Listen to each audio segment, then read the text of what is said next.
आपका स्वागत है। मैं राजेश की Tiwari, Raj editor in chief, founder. National channel आज मध्य प्रदेश के पन्ना ज़िले की गुनौर जनपद पंचायत के अंतर्गत आने वाली पंचायत जिजगांव ही है ना, जिजगांव पहुंचा है। जिजगांव पंचायत की दशा और दुर्दशा इस कदर खस्ता हाल है, यहाँ पर चुने हुए जनप्रतिनिधियों का हाल बेहाल है कि ग्राम पंचायत की जो अधोसंरचना होती है, पंचायती राज अधिनियम 1993 के तहत जो राष्ट्रपिता महात्मा गांधी ने आज़ाद भारत के दौरान एक खाका खींचा था, उसको जनप्रतिनिधियों ने, स्वर्गीय प्रधानमंत्री राजीव गांधी ने और दिग्विजय सिंह ने पंचायती राज व्यवस्था 1993 में मध्य प्रदेश में लागू की थी। जी हाँ दोस्तों, बड़ी खरी बात है, पर आज़ादी के 78 साल गुजर जाने के बाद आज हम जहां खड़े हैं, न्यूज़ 9 लॉन्चर पर आप तस्वीरें साझा कर रहे हैं, देख रहे हैं कि देखिए बरसात गुजरे हुए लगभग 3 महीने का अंतराल हो चुका है, लेकिन इस गांव की खस्ता हाल सड़कें, गलियां, गली कूचे चौबारे बदहाल हैं। और यहाँ पर ये आप देख रहे हैं, जरा कैमरामैन साहब दिखाइए, ये कौन सा मोहल्ला कहलाता है? ये तिवारी मोहल्ला है, बड़े लोगों की बस्ती है। यहाँ के लोगों का, बाशिंदों का कहना है कि साहब हम जब घर जाते हैं बरसात में तो हमारे टहनों तक पानी रहता है। हमारे वाहन, हमारी माताएं बहनें किस हिसाब से घर से निकलती हैं, हम कल्पना नहीं कर सकते। कई बार हमने सरपंचों से, जनप्रतिनिधियों से, नेताओं से, विधायकों से, अफसरानों से कहा, लेकिन उनके कानों में जू नहीं रहेंगी। आज हम पहुँचे इस गांव की हाले सूरत बताने के लिए।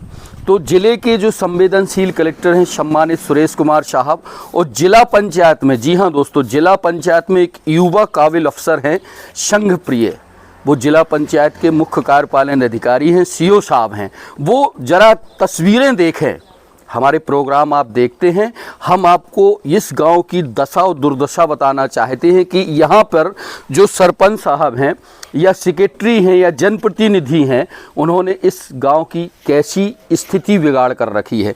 ये कामोवेश एक जगह नहीं है, ये यहाँ की जितनी भी गलियाँ हैं, जितनी भी मार्ग हैं, जितनी भी कुलियां हैं, कामोवेश ऐसी ही दशा है। हम खड़े हैं एक जगह पर, तिवारी परिवार है, उनसे हम बात करना चाहेंगे। जिजगांव के हैं। अच्छा, क्या शुभ नाम है आपका? मेरा नाम राजेश तिवारी। अच्छा राजेश जी, नाम राशि हैं आप। राजेश जी, ये मोहल्ला आपका है? जी, हमारा मोहल्ला है। और क्या ये कितनी गलियां गुजरती हैं आपके इस मोहल्ले में? इधर पूरी पब्लिक जा रही, मतलब गाँव की पब्लिक रही, हमारा पूरा ही कहा हो जो। हाँ। लेकिन बर्बाद ऐसा ही रोड है।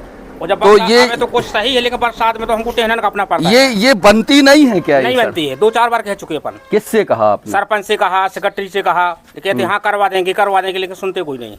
अच्छा, तो ये इस तरह की ऐसी स्थिति है। ऐसी स्थिति आप क्या चाहते हैं न्यूज़ 9 लॉन्चर के माध्यम से? हम ये चाहते हैं कि हमारा रोड बन जाए। रोड बन जाए। अच्छा, और इसके अलावा और क्या समस्या है पानी वगैरह की? पानी की जी पाइप लाइन ने पूरी लाइन बिगाड़ दी, और पानी भी नहीं आता, पूरी बिगड़ी रही, पानी भी नहीं आओ। News 9 launcher editor in chief Rajesh की तिवारी, हमारी थीम है सच है दिखेगा। हम मौका स्थल पर पहुंचते हैं और करारा झन्नाटेदार खबरों की खबर बनाकर जिम्मेदारों तक पहुंचाने का हमने एक संकल्प लिया है। हम आज जिस गांव में हैं, इनसाइड स्टोरी के तौर पर हम गांव की दशा और दिशा और तस्वीर बता रहे हैं। हमारे साथ एक सज्जन है, क्या नाम है आपका? मनोज तिवारी। मनोज जी, ये बताइए कि आप किस गांव के हैं? यहीं जिजगांव के। अच्छा, जिजगांव के। कितने साल के हैं आप? हम 50 वर्ष के। 50 साल। 50 साल में इस गांव की दशा और दुर्दशा ऐसी ही है क्या? बस ऐसी ही बनी है। क्यों नहीं बन पाई है? क्या पता क्या नहीं बना रहे हैं। हाँ, वो कर देते हैं बन जाएगा बन रहा है। सरपंच कौन है? सरपंच पटेल साहब हैं, झगड़ा। तो वो क्या है, क्या क्यों नहीं ध्यान देते? क्या पता काय नहीं दे रहे थे। हाँ, हमें लोगों ने बताया कि वो भैंसिया चराते हैं और सरपंच ही उनके लड़के करते हैं। तो क्या आप लोगों ने कभी कहा नहीं कि हमने आपके बाप को चुना है, आपको नहीं चुना है, आप क्यों इस तरह का काम कर रहे हैं? हमने सरपंच साहब से कहो, कह रहे कि हम बनवा देंगे। कब बनेगी? 2.5 से 3 साल का समय गुजर चुका ना जी। कब बनेगी? अब कह रहे हैं कि बनवा देवी आपकी फंड आएगा तो हम ये तिवारी जी हैं, इनकी उम्र 50 साल हो चुकी है। क्या नाम बताया? मनोज तिवारी। मनोज भाई। ये मनोज जी कह रहे हैं कि हम 50 साल के हो गए हैं और ऐसी ही दशा और दुर्दशा है। हमने कई बार सरपंच से कहा, ये जो पाइपलाइन बिछाई जा रही है और ये मीठा पानी है। जी हाँ दोस्तों, ये सरकार की एक स्कीम थी कि हम घर घर मीठा पानी या जल पहुंचाएंगे। तो जल तो नहीं पहुंच पा रहा है, लेकिन जो गांव में पगडंडी या ऊबड़ खाबड़ मार्ग हुआ करते थे वो और खोद के तहस नहस कर दिए हैं और ठेकेदार चला गया है। आज बच्चे, बूढ़े, जवान, वृद्ध लोग इन सड़कों पे, यहाँ जरा दिखाइए आप, ये देखिए आप, ये गली का नज़ारा ये है, ये गली का नज़ारा है। ये भी इस तरह की गली है कि यहाँ से चलना तो क्या, आदमी किसी तरह हाथ पैर बचाते हुए निकलता है। आइए जरा, अब ये ऐसी स्थिति निर्मित हुई है इस गांव की कि इस गांव में कहते हैं कि सरपंच सर्वोपरि होती है, जनता जिसको चुनती है वही राजकार संभालता है। लेकिन यहाँ तो उल्टी गंगा बह रही है। अधिकारी कानों में रुई का बहुत बड़ा ठप्पा लगाए हैं, जिम्मेदार आंखें मूंदे बैठे हैं। जनप्रतिनिधियों को अपने वोटों से मतलब नहीं है। उनको ये थोड़ी है कि गांव की जो जनता है, भोले भाले लोग हैं, वो किस बदहाली से गुजर रहे हैं। दोस्तों नमस्कार, न्यूज़ 9 लॉन्चर आज पहुँचा है मध्य प्रदेश के पन्ना जिले की गुनौर जनपद की अंतर्गत आने वाली ग्राम पंचायत जिजगांव एक ऐसी पंचायत है कि यहाँ विकास का कोई भी कार्य किसी भी सूरत हाल में नहीं किया है। अगर किया है तो सिर्फ और सिर्फ कागज़ों पर काम किया गया है। लोगों ने आरोप लगाया, जी हाँ, बड़े दम से आरोप लगाया कि सिर्फ और सिर्फ पैसा खा के अपना पेट भरा है। यह जो तस्वीर देख रहे हैं आप, ये तस्वीर जिजगांव की पंचायत भवन के पीछे, और ये मंदिर किसका है? शंकर जी का, बिहारी जी का मंदिर है। ये मंदिर के पीछे करीबन 100 फुट में होगी ये तलैया, 100 फुट के आसपास एक छोटी सी तलैया है और ये स्टेट हाईवे निकला हुआ है। ये स्टेट हाईवे से लगी हुई ये तलैया आप देख रहे हैं। इस तलैया में यहाँ के लोग कहते हैं कि बहुत पैसा आया, 6 लाख रुपए, 6 लाख रुपए आया, लेकिन इस तलैया का किसी भी सूरत हाल में इसकी बदहाली या इसका जीर्णोद्धार, इसके घाट का निर्माण नहीं किया गया। आप पन्ना ज़िले में आप देख रहे हैं घूरे लगे हुए हैं, इस तरफ दिखाइए। पन्ना ज़िले में इन दिनों डेंगू का, जी हाँ दोस्तों, डेंगू का प्रयोग सर चढ़कर प्रकोप बोल रहा है। ऐसे में ये गंदा पानी है, आप देख रहे हैं कि इसमें मलमूत्र और ये सड़ांध भरा पानी है। इस पानी की कहीं कोई निकासी नहीं है, इसमें ये पानी वाली घास उगी हुई है।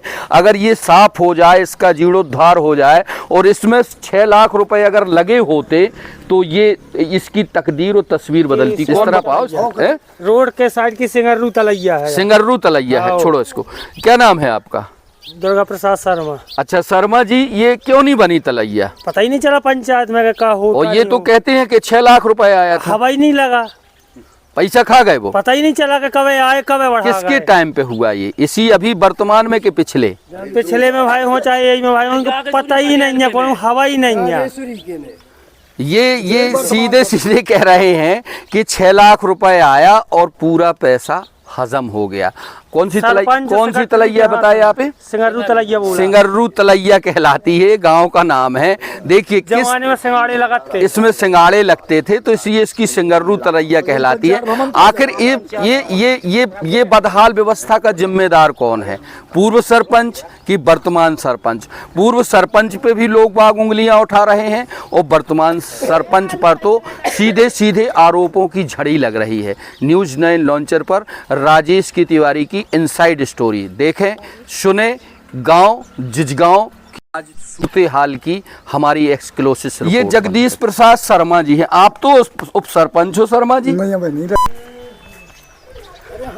दोस्तों हम पहुंचे हैं जिजगांव की एक बड़ी इनसाइड स्टोरी बनाने के लिए। इस गांव में दुर्दशा की कहानी जितनी बोली जाए वह कम है। ये स्थान देखिए आप, शंकर जी का वृक्षराज, वृक्ष का पेड़ लगा है तो इसको वृक्षराज कहते हैं। बड़ा सुंदर प्यारा स्थान है। देखिए इस जगह पे मंदिर बनना चाहिए, लेकिन भगवान भोलेनाथ ने खुद अपने ऊपर ये झाड़ रूपी वृक्ष लगा लिया है और उनको छाया हो गई है। जब जनप्रतिनिधि नहीं सुनते हैं तो भगवान खुद अपनी व्यवस्था कर। जरा दिखाएं आप, देखिए कितना सुंदर पेड़ लगा है और भोलेनाथ ने अपनी खुद छाया कर ली है। जबकि होना ये चाहिए था कि जनप्रतिनिधि और सरपंच साहब वगैरह इस गांव की तकदीर और व्यवस्था को सुधारते और यहाँ पे जो है ये मंदिर भी बन जाता। आप जिजगांव की ये बड़ी तलैया है, इस तलैया का सामूहिक निस्तार आप देख रहे हैं। वो माताएं बहनें देखिए आप उस घाट पर, वो कौन सा घाट है ये, वो उस घाट पे कुछ माताएं बहनें बाकायदे अपना निस्तार का काम कर रही हैं, नहा रही हैं, धो रही हैं। ये तालाब, ये कहते हैं ना, सरकार कहती तो है जल जंगल और ज़मीन को सहेजना है, लेकिन आप देखिए आज़ादी के इतने साल गुजरने के बाद, जबकि इसका ऐसा विकास होना चाहिए था कि ये समस्त पूरे इसको चार तरफ से बेहतरीन इसको फाउंडेशन से बंद करा के और घाट निर्माण करा के इसका बेहतरीन तरीके से कायाकल्प हो सकता था। लेकिन पैसा आया होगा, लोगों का कहना है कि इस तलैया के नाम पर, इसके विकास के नाम पर बहुत भारी भरकम राशि आई है, लाखों में राशि आई है, लेकिन चंद सीढ़ियां बनवा दी गई हैं। ये भी बताते हैं ग्रामीण के पुराने जमाने की, देखिए ना ये चंद सीढ़ियां बनी हैं, एक घाट वो है, एक घाट मतलब 3 घाट बने। ये 15 साल पुरानी छिड्डी हैं, लेकिन वर्तमान सरकार के नुमाइंदों ने, विधायक ने, सांसद ने वोटें तो ले ली, लेकिन विकास के नाम पर नीलवटा सन्नाटा है। क्या नाम है आपका? सीताराम मिश्रा। सीताराम मिश्रा जी, ये तलैया बननी चाहिए कि नहीं बनना चाहिए? तो आपने क्या कदम उठाया? आप सरपंच से कहते हैं कभी? अब सरपंच ने कहा इसमें राशि आई है, हम लगाएंगे काम। कितनी राशि सुनी आपने? 5 लाख करीब बोल रहे थे। सरपंच जागेश्वरी पटेल ही है ना, वो उनको भैंसियां चराने से जब फुर्सत हो तब तो आपके यहाँ की वो दशा और दुर्दशा सुधारेंगे उनको। और उनके सेक्रेटरी साहब एक राजनीतिक परिवार से ताल्लुकात रखते हैं, तो वो अपनी मर्जी से यहाँ की पंचायत चलाते हैं। एक सहायक सेक्रेटरी भी है इसी गांव के, वो शायद महेश के बच्चे हैं और अमानगंज में रहते हैं। वो कह देते कि हमारा कोई विशेष रोल नहीं है, लेकिन जब कोई राशि आती होगी तो उसको एक थाली में मिलके जरूर बंदर बांट करते होंगे, ये जाहिर सी बात है। लेकिन यक्ष प्रश्न यह है कि आज पानी, बिजली और सड़क, देखिए आप घूरे लगे हुए हैं, लोग बाग यहाँ गांव में युवतियाँ हैं, बच्चे हैं, बूढ़े हैं, जवान हैं। विकास नाम की कोई कहानी ही नहीं लिखी गई, कोई इबारत ही नहीं लिखी गई। आखिर क्यों? इतने वर्ष गुजरने के बाद हम न्यूज़ 9 लॉन्चर सच है दिखेगा लेकर अपने लाखों करोड़ों दर्शकों को यहाँ की बदहाल व्यवस्था बताना चाहते हैं, जिम्मेदारों तक पहुँचाना चाहते हैं खबर कि इस तलैया का जो इतनी बेहतरीन अच्छे भराव जल राशि है, इसमें लोग कहते हैं कि 8-10 महीने यहाँ पर भारी जल रहता है। अगर इसका जो है जीर्णोद्धार किया जाए, इसका उत्थान किया जाए, इसका विकास किया जाए, तो ये जो तलैया है बहुत भारी मात्रा में, लगभग 5 एकड़ से ज़्यादा होगा ये रकबा, 5 अच्छे से बना दिया जाए तो ये 12 मासी पानी का एक बहुत बड़ा स्रोत हो सकता है। और पानी बचाना है तो सरकारों को इस तरह के जल स्रोतों का संरक्षण, संवर्धन करना होगा। न्यूज़ 9 लॉन्चर पर राजेश की तिवारी राज की इनसाइड स्टोरी स्पेशल जिजगांव से। तो सर बहुत कुछ ऐसी स्थिति देखने को मिली, तो मैंने कहा एक युवा IAS ऑफिसर हैं और बहुत अच्छा काम भी कर रहे हैं, लेकिन इस तरफ निगाह क्यों नहीं है सीओ साहब की? जैसे सर मैं आपके गुनौर की जनपद पंचायत के अंतर्गत एक जिजगांव है, तो जिजगांव गया सर मैं, तो जिजगांव जाके देखा गांव की जो हाईवे से गुजरता है, आपका जिजगांव हाईवे पर है, वहां पे कोई भी सीसी नहीं है सर। 2 तालाब है, एक छोटी तलैया है, एक बड़ी तालाब है, उनका पैसा आ चुका, कोई काम नहीं हुआ गांव में। मतलब मैं खबर लगा रहा हूं, देखिएगा आप सर, मतलब कीचड़, बरसात गुजर जाने के बावजूद भी सीओ साहब बहुत कीचड़ है, और मान के चलिए कोई भी सुविधा नहीं है। जो मूलभूत हितग्राही योजनाएं होती हैं वो कहीं किसी भी मायने में इस पंचायत में नहीं दिख रही सर। ठीक है नहीं, आपने अच्छा है, आपने डिटेल में देखा है। तो जी, जनरली जी। जो शिकायतें आती हैं हम लोग उनको बहुत गहनता से जांच कराते हैं जी, और जी। सरपंच सचिव को हाजिर करा के कार्रवाई भी करते हैं। जी, जी। एक बार जो आपने तथ्य बताए हैं जी, उनको जी। जरूर चाहे खबर के माध्यम से या मुझे व्हाट्सएप के माध्यम से मैं अवगत सर